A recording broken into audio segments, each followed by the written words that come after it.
Olá pessoal, hoje a gente vai resolver a segunda lista que eu preparei para vocês. A primeira questão, ela traz o seguinte: Zaquinha quer colorir os inteiros positivos, ou seja, os naturais, de branco ou preto, obedecendo as duas regras abaixo.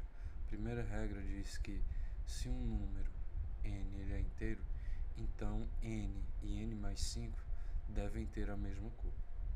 Ou seja, você tem que pegar um número e somar 5 com esse número, você vai obter um número da mesma cor. E a segunda regra é o seguinte: tem dois números inteiros e existe um número que é a multiplicação desses dois números inteiros. E se esse número ele for branco, então significa dizer que pelo menos um dos números A ou B ele é branco. Pode ser que aconteça dos dois serem brancos, ou pode ser que aconteça de um ser branco, outro preto, ou vice-versa, mas pelo menos um é branco. E alguns alunos inclusive perceberam, mas existe uma certa semelhança com paridade, né? Números pares, pelo menos essa segunda afirmação. Então vamos lá para resolver. O item A diz o seguinte: explique por que, se o 38 for branco, o 3 deve ser branco. Então é o seguinte, estou aqui com o número 38. Se eu subtrair 5 desse número aqui, eu vou obter o número 33. E segundo a primeira regra, esse cara, quando eu somar 5, eu chego nesse cara, e eles têm que ter a mesma cor. Ou seja, quando eu subtraio 5, eu não mudo a cor. E eu posso fazer isso sucessivas vezes.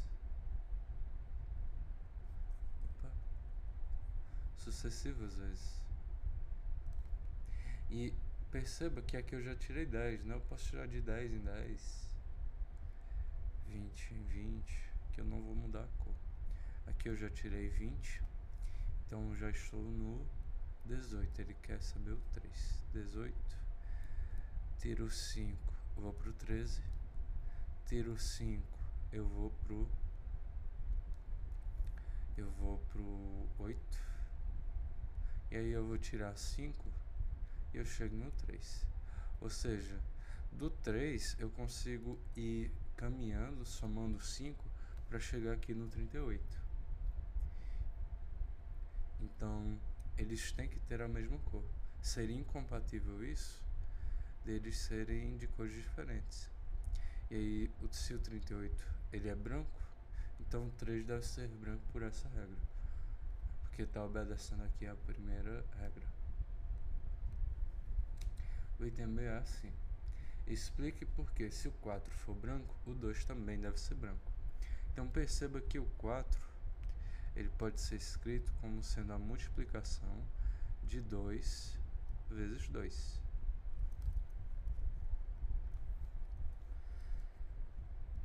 E aí o que acontece? Eu sei que o 4 ele é branco. Pela segunda regra, então um dos dois números da multiplicação dele tem que ser branco. Ou seja, o 2 ele é branco, ou 3, ou o 2 ele é branco também, ou o 2 é branco.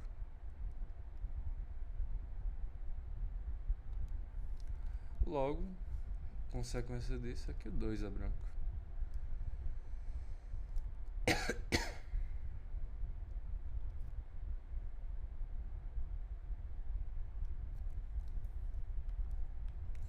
O item C coloca o seguinte: explique por que, se o 1 for branco, o 4 também deve ser branco. E aí a gente poderia analisar aqui o seguinte. Então veja só, o 4 ele pode ser escrito como sendo 4 vezes 1. E se um dos números nessa multiplicação ele for branco, imediatamente a gente pode concluir pela segunda regra que o 4 é branco. Então se 1 é branco, então 4 vezes 1 é branco.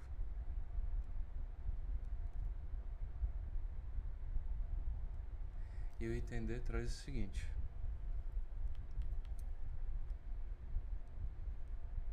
explique por que o 2 e o 3 devem ter a mesma cor. Vamos supor que eles têm cores diferentes. Vou dizer aqui que o 2 ele é branco e o 3 ele é preto.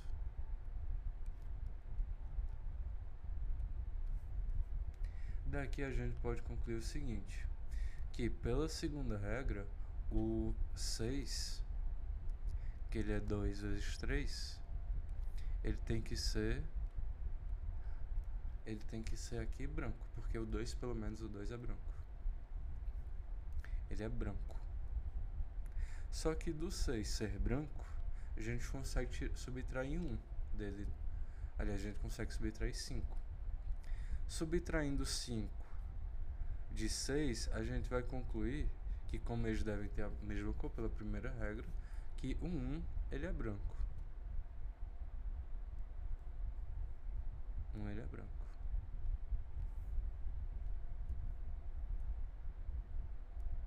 Agora observa o seguinte: o 3 ele é preto. Então significa dizer que quando eu somar 5, eu vou ter que o 8 é preto. Somei 5.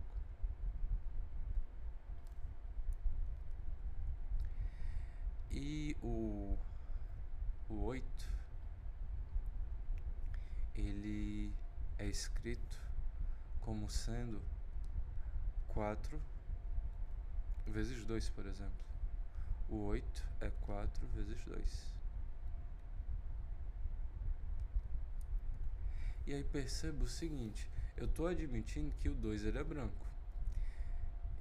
Então, como o 8 é essa multiplicação desses dois números, e o 2 ele já é branco, então significa dizer que o 8 ele é branco, porque ele é a multiplicação de pelo menos um cara branco. E além disso, não só isso, esses dois caras é branco, porque a gente concluiu que um era branco. Do item C, se um é branco, o 4 é branco.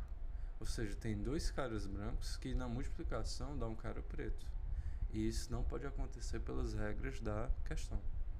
Logo, é um absurdo supor que eles dois têm cores diferentes. E um raciocínio parecido, você poderia fazer usando o contrário aqui. Fazer o 2 preto e o 3 branco.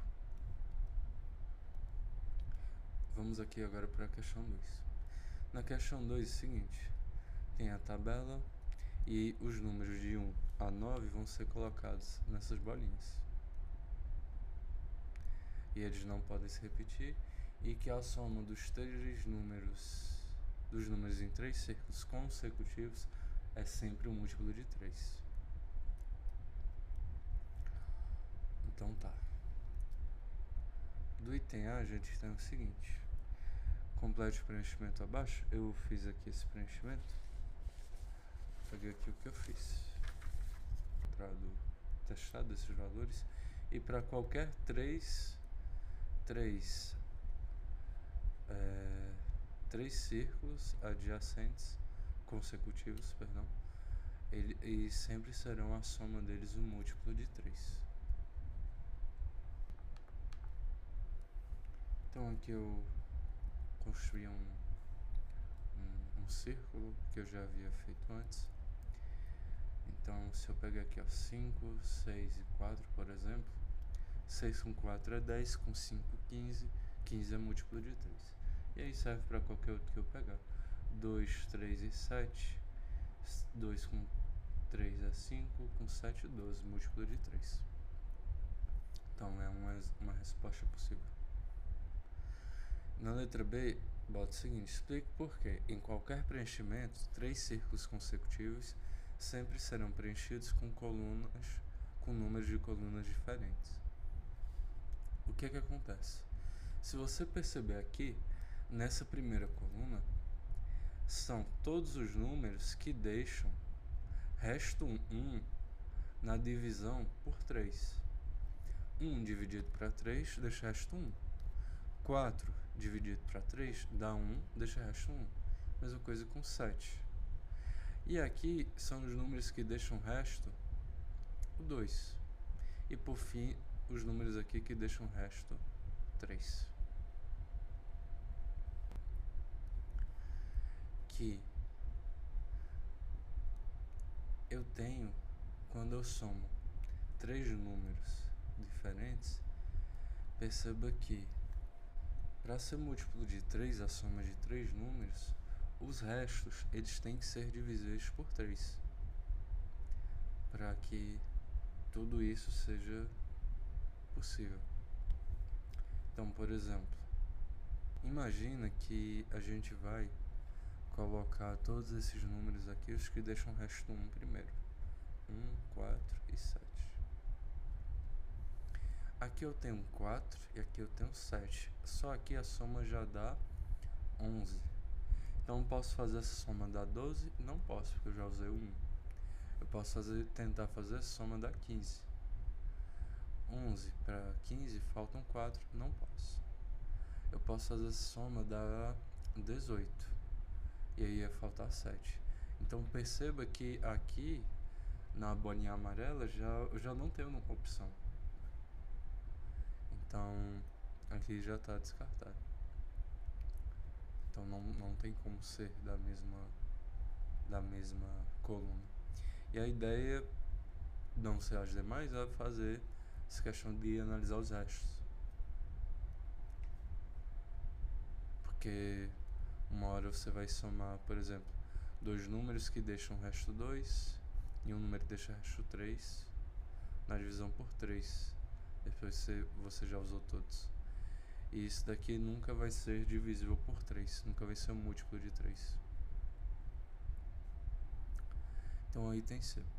Quantos preenchimentos diferentes são possíveis?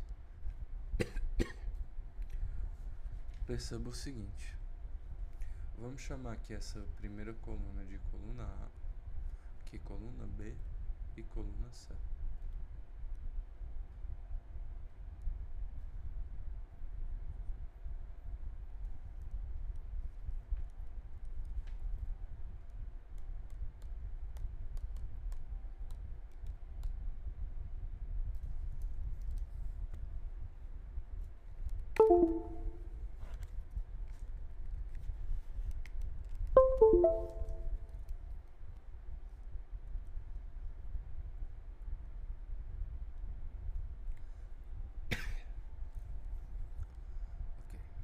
Então, perceba o seguinte. Para essa bolinha, a gente tem 3 colunas disponíveis. Ou a coluna A, B ou a C. Vamos dizer então que a gente colocou aqui a coluna A. Agora, para cá, a gente tem à nossa disposição 2 colunas. Ou a coluna B ou a coluna C. O que a gente viu do item anterior, a gente pode ter que usar, né, sempre colunas diferentes, cada um de uma coluna diferente. Então vamos dizer aqui que a gente usou a coluna B.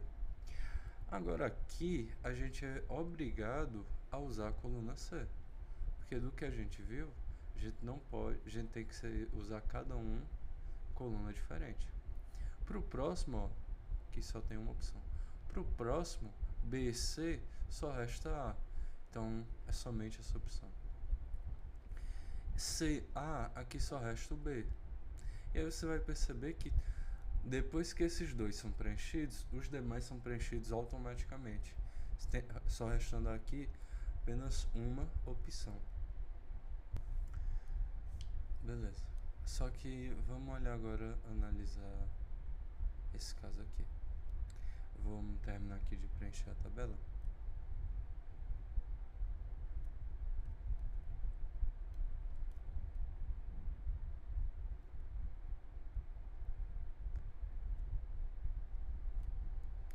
Preenchida o restante da tabela, a gente vai guardar essa informação que a gente obteve.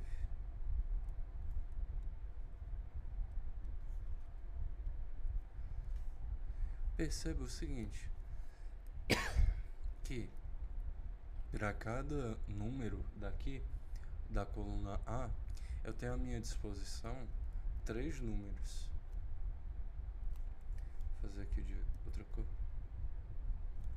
Aqui eu tenho à minha disposição 3 números. O número aqui da coluna B eu tenho à minha disposição mais 3 números. Da minha coluna C, 3 números. Agora, como eu vou voltar para a coluna A, eu já gastei um número. Então tenho agora à minha disposição mais 2. Mesma coisa para B, mesma coisa para C. E agora voltando para A, a gente só tem agora uma opção. Uma opção e uma opção. E pelo princípio fundamental da contagem, princípio multiplicativo, a solução aqui vai ser dada pela multiplicação de tudo isso. Então a gente vai ter 4 fatores 3 e mais 4 fatores 2. Então, o item C, a resposta é a seguinte: 4 fatores 3 é 3 elevado a quarta, vezes o 2 elevado a quarta. Questão 3 traz o seguinte: tem uma fila com 100 pessoas. A primeira e a terceira posição da fila são ocupadas por homens. Inclusive, no item B tem um diagrama mostrando isso. A cada 5 posições consecutivas, bem parecido com essa dos círculos, há 3 mulheres e 2 homens.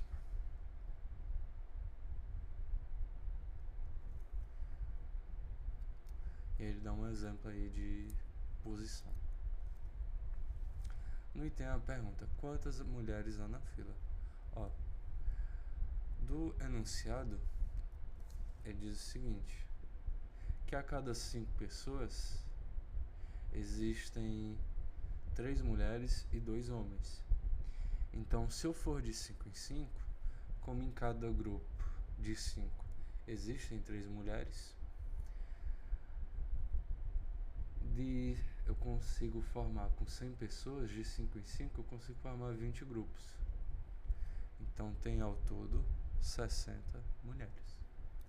O item B, ele quer que você entenda a questão e preencha aqui as primeiras posições. Vamos ver o seguinte: aqui a gente vai focar da posição 1 até a posição 5. Certo. Em 5 posições há 3 mulheres e 2 homens. De 1 a 5 eu já gastei os 2 homens, então só me resta encaixar aqui as 3 mulheres.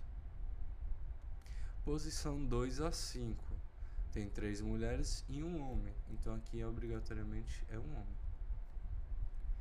Posição 7, a gente vai olhar para as 4 aqui do lado. Tem 2 homens, então aqui é uma mulher. Posição 8. Posição 8, a gente tem um homem que tem que ser homem. Posição 9, a gente vai ter aqui já 2 homens, então que é obrigado a ser mulher.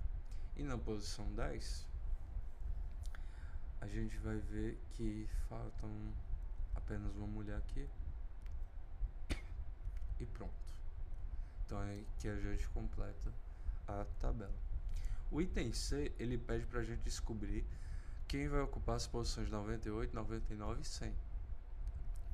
Então, antes de fazer isso, vamos tentar continuar essa tabela. Na posição 11, eu vou olhar para essas 4 anteriores. Na posição 11, falta um homem. Aqui eu já usei 2 homens. Na posição 12, falta uma mulher. Na posição 13, aqui eu já usei 2 mulheres, um homem. Aqui tem que ser um homem. Aqui 2 mulheres e 2 homens. Aqui tem que ser uma mulher. Agora eu posso olhar só para a linha de baixo. Já usei 2 homens e 2 mulheres, então aqui tem que ser mulher. Aí aqui tem que ser homem. Aqui tem que ser mulher. Aqui tem que ser homem. Aqui tem que ser mulher e mulher. E aí perceba que esse padrão da primeira linha, ele se repete na linha de baixo. Ou seja, Como 98, 99 e 100 são os últimos valores, a gente vai ter que basta ideia repetir isso daqui. Só que a gente não precisa, porque sempre vai terminar nesses lugares, e nesses lugares vão ficar nessa ordem: é um homem, mulher e mulher.